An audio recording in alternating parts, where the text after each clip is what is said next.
Hey, magandang hapon, magandang araw, magandang gabi. Kaibigan, ito po si Butch Bartolome. At again, nakakatuwa po no dahil ang pag-usapan po natin is franchising right for you. Alam niyo po ba, ang franchising ay isang sa mga pinakamagandang strategy no sa buong mundo na ginagawa ng mga kumpanya no. Maliit man, malalaki at yung mga higa-higanting mga brands no.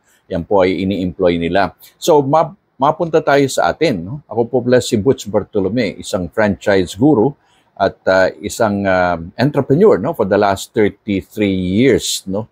At ang aking trabaho po ay tumutulong po sa mga maliliit na mga brands, noon na hindi kilala, ngunit sila ay yumayapagpag na sa buong mundo at sa even other parts of the country, kagaya ng mga Potato Corner, mga Inasal. Meron nga tayong tinulungan dyan na isang nagsimula sa bakod ng Sambeda University dyan sa Menjola. Ngayon, 38 years after, ay ang dami niya ng branches, mga franchisees, at yung mga franchise niya ay nanganak, no? Nagkaroon ng multiple branch, no? At 3 ang kanyang commissary. Yan po ang power ng franchising, no? So, ako po ay, yan po ang aking trabaho for the last 33 years at talagang tumutulong sa mga MSMEs no, na isang panahon na yung panaginip ay gawin nating totoo. Kaya ang tinatawag natin is franchising right for you. Kung ikaw ay isang negosyante, ay is franchising right for you? Bagay ba sa iyo yan? Meron ka bang isang negosyo na idea na pwedeng i-develop at maging matagumpay? Or ikaw ba ay isang retired employee na naghahangad na magkaroon ng isang negosyo? Franchising ba ay para sa iyo? So, dito po sa ating article, may makikita kayong link no, na pwede nyong i-download. At yan po ay marami po akong binigay na mga tips dyan about franchising. At kung halimbawa meron naman kayong katanungan, meron kayong mga tanong, ay huwag kayong mag-atubili, no? You can email me. Yan po ang email ko ay aob@gmb.ph, or pwede nyo bisitahin yung aking website, no? Yung gmb.ph.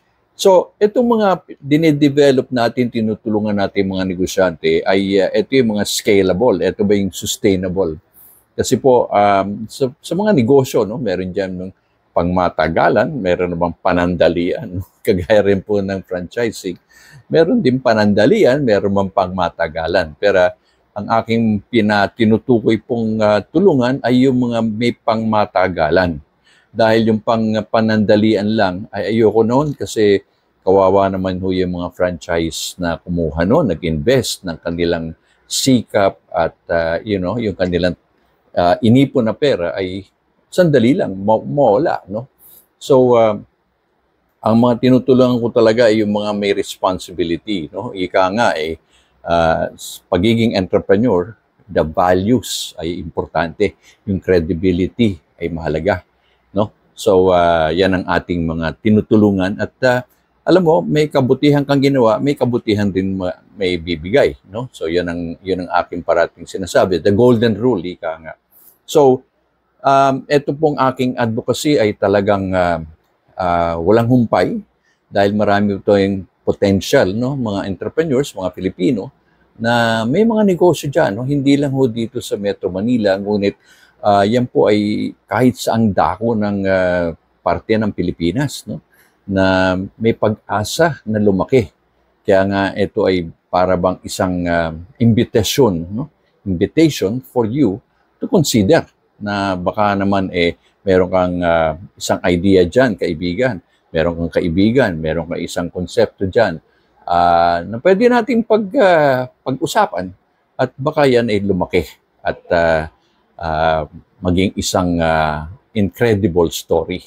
No? So, yan ang aking pakay dito, kaibigan. At again, try to download that link. No? Yan ay maganda. Yan ay baka limited yan. No? At again, libre po yan. No? So, sana makatulong po yung aking kahit pa paanong ginawa. At isa pa ay, yun nga, pinag-iingat ko rin yung mga tao na kukuha ng franchise na kumuha ng franchise na na may kredibilidad, no?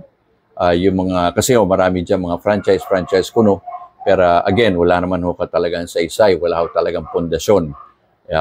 Medyo mag-iingat po tayo dyan, no? Kasi yan po ay mga scam, ika nga, yan po ay mga huwad, no?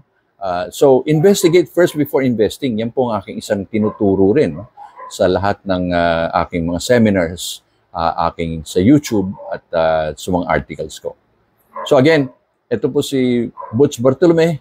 Again, pagdating ho sa negosyo, basta diskarte at may puso. Yan po ang aking parating byline. Diskarte at may puso. Okay? Maraming salamat po. Again, ito po si Butch Bartolome. Gusto po tayo.